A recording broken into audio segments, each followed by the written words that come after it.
क्या आपने कभी तसव्वुर किया है कि एक मामूली से घराने का जवान बेटा जो ना किसी तख्त पर बैठता है ना ताज पहनता है, किस तरह दुनिया की सबसे अजीम इस्लामी सल्तनत की बुनियाद का सबब बन जाता है? ये दास्तान है अर्तुगरुल गाजी की, एक ऐसे मर्द मुजाहिद की जिसका जिक्र किसी पुरानी किताब में ना था, मगर जब वो उठा तो पूरी तारीख ने उसके कदम चूम लिए। अर्तुगरुल वो सिपाही था जो जंगलों में तलवार नहीं यकीन से रास्ता बनाता था। वो ना कोई बादशाह था ना सरदार, लेकिन उसकी सोच ने सलातीन के एक नए अहद का आगाज किया। अर्तुगरुल का ताल्लुक कबीला काई से था, एक तुर्क खाना बदोश कबीला जो बरसों से अपनी शनाख्त, अपना वतन ढूंढ रहा था। चारों तरफ से मंगोलों और सलीबियों का खौफनाक खतरा था। उसके वालिद सुलेमान शाह कबीले के सरदार थे जिन्होंने अपने बेटे को जुल्म, हिजरत और सब्र का सबक दिया। जब अर्तुगरुल ने बचपन में अपनी कौम को भूखा, बेघर और मजलूम देखा तो उसने दिल में अहद किया, मैं सिर्फ अपना नहीं सबका इंसाफ बनूंगा। जवान होते ही उसने मंगोलों के खिलाफ अपनी पहली जंग लड़ी। वो मंगोल जो उस दौर की सबसे होलनाक फौज समझे जाते थे, जिनके हाथों शहर जलते,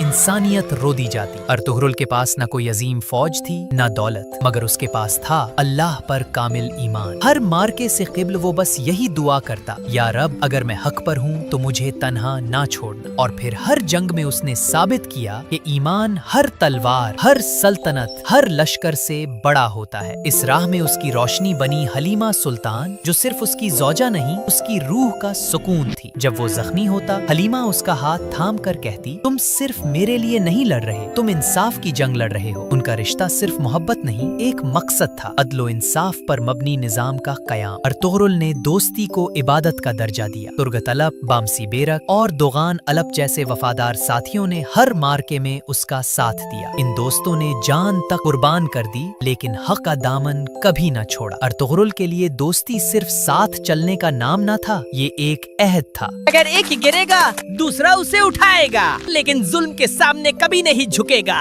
जंगे लड़ते, सफर तय करते, अर्तुगरुल आखिरकार कबीले को ले आया सोगोत, एक छोटा सा इलाका जिसे उसने अमन अदल का मरकज बना दिया। यही वो जगह थी जहाँ से इस्लामी तर्ज हुकूमत की बुनियाद रखी गई, जहाँ कानून सबके लिए यकसा था और मजलूम की सदा सुल्तान तक पहुँचती थी। यही वो मकान था जहाँ बादशाहों का सिलसिला शुरू होने वाला था। लेकिन अर्तुगरुल ने कभी ताज न पहना, क्योंकि उसके नजदीक सबसे बड़ा रुतबा था अल्लाह का बंदा और उसके बंदों का खादिम बनना। अर्तुगरुल का बेटा उस्मान इसी सोगोत में पैदा हुआ, वही उस्मान जिसके हाथों उस्मानी सल्तनत का आगाज हुआ। मगर अगर अर्तुगरुल ना होता तो वो सल्तनत महज एक ख्वाब ही रह जाती। अर्तुगरुल ने अपनी आखिरी सांसें सोगोत में ली। उसकी आंखों में इत्मीनान था कि उसने अपना मिशन मुकम्मल कर लिया। उसका मजार आज भी सोगोत में है, लेकिन उसका असल मजार लोगों के दिलों में है। हर वो शख्स जो हक के लिए खड़ा होता है, अर्तुगरुल उसके साथ होता है। उसकी तलवार अब किसी हाथ में नहीं, लेकिन उसका पैगाम हर जबान पर है। और आज जब दुनिया खुद गर्जी, नफरत और फसाद की आग में जल रही है, अर्तुगरुल हमें याद दिलाता है, जुल्म के खिलाफ खड़ा होना ही असल ईमान है और अदल के लिए जीना ही असल जिहाद है।